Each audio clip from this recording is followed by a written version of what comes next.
முருகன் மற்றும் ஐயப்ப சுவாமிக்கு மாலை போட்டு விரதம் இருந்து பாத யாத்திரை செல்வது போல் சிவன் பார்வதி மகனான விநாயகருக்கு ஏன் மாலை போட்டு செல்வதில்லை என்ற காரணத்தை தெரிந்து கொள்வோம் வாருங்கள்.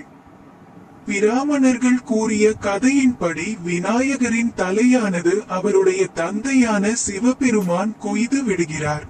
பின்னர் வடக்கே உறங்கிக் கொண்டிருந்த ஒன்றும் அறியாத அந்த யானையின் தலையை வெட்டி விநாயகருக்கு பொருத்தி விடுகின்றனர். இதுவே இந்து மக்கள் நம்புகின்ற கதையாக பிராமணர்கள் வடித்துள்ளனர். ஆனால் இதே குடும்பம் இஸ்லாத்தில் எப்படி விவரிக்கப்பட்டுள்ளது என்பது பற்றி பார்ப்போம். ஆதாம் ஏவாள் தம்பதிக்கு 3 பிள்ளைகள்.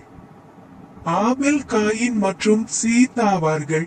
இங்கு சேத் என்று சொல்பவர்தான் இந்து மதத்தில் சாஸ்தா என்ற ஐயப்பனாக உள்ளார். காயின் ஆபெல் மீது